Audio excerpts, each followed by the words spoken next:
कांग्रेस के राज्यसभा सांसद धीरज प्रसाद साहू के ठिकानों से इनकम टैक्स डिपार्टमेंट की रेड के बाद जितना कैश बरामद हुआ है उसे देखकर हर कोई हैरान है। कांग्रेस से लगातार इस मुद्दे पर सवाल हो रहे हैं कि अब तक सिर्फ अटकलें लगाई जाती थी कि नेताओं के पास बहुत पैसा होता है, मगर इतना होता है ये किसी ने नहीं सोचा था।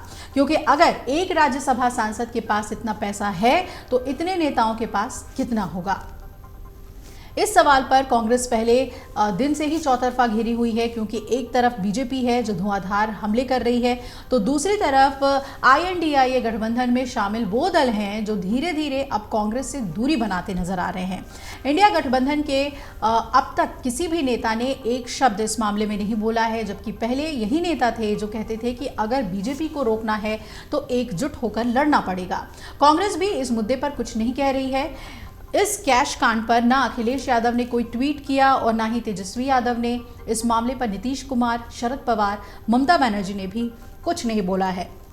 वहीं अरविंद केजरीवाल, उमर अब्दुल्ला, फारूक अब्दुल्ला, महबूबा मुफ्ती, जयंत चौधरी सभी चुप्पी साधे बैठे हैं।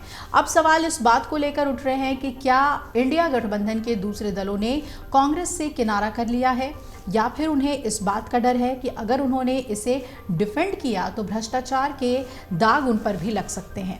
दरअसल जब से PM नरेंद्र मोदी ने धीरज साहू को लेकर निशाना साधा, तब से ही बीजेपी फ्रंट फुट पर खेल रही है। बीजेपी के राष्ट्रीय अध्यक्ष JP नड्डा ने इसके लिए सीधे तौर पर राहुल गांधी को निशाने पर लिया।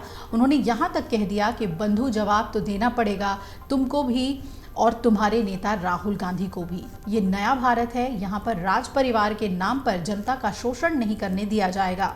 भागते भागते थक जाओगे लेकिन कानून पीछा नहीं छोड़ेगा। अगर कांग्रेस भ्रष्टाचार की गारंटी है तो मोदी जी भ्रष्टाचार पर कार्यवाही की गारंटी है। जनता की लूटी हुई पाई पाई लौटानी पड़ेगी।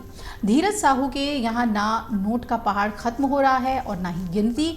6 दिन से इनकम टैक्स के 50 से ज्यादा कर्मचारी और दर्जनों मशीन नोट की गिनती में लगी हुई है। बीजेपी नेता निशिकांत दुबे ने दावा किया है कि धीरज साहू के ठिकानों से बरामद की गई राशि 350 करोड़ को भी पार कर गई है। इस कैश कांड ने कांग्रेस में भूचाल ला दिया है। सबसे पहले धर्म संकट में इंडिया गठबंधन है जो तय नहीं कर पा रहा कि इस मुश्किल वक्त में वो कांग्रेस के साथ रहे या अपनी एक अलग राह चुने।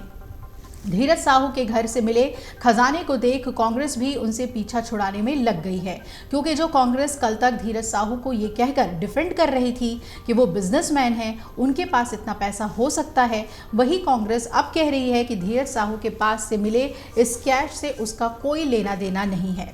नकदी मामले में कांग्रेस आज भले ही साहू से दूरी बना रही हो, लेकिन कभी वो कांग्रेस के लिए बहुत खास हुआ करते थे। इतने खास कि मई 2009 में लोकसभा चुनाव हारने के 1 महीने बाद ही पार्टी ने उन्हें राज्यसभा पहुंचा दिया था। तब से धीरज साहू राज्यसभा में कांग्रेस के सांसद हैं। ऐसे में सवाल बड़ा है कि क्या कांग्रेस को धीरज साहू की कमाई और धंधे के बारे में पता नहीं था। अब आगे कांग्रेस इस पर क्या स्टैंड लेती है, क्योंकि जिस तरीके से बीजेपी हमलावर है उससे दबाव बन रहा है कांग्रेस पर, ये देखना काफी दिलचस्प होगा। फिलहाल इस बुलेटिन में इतना। अगर आप ये वीडियो YouTube पर देख रहे हैं तो हमारे चैनल को सब्सक्राइब करें और बेल आइकन को दबाना ना भूलें। अगर आप Facebook पर ये वीडियो देख रहे हैं तो हमारे पेज को लाइक करें।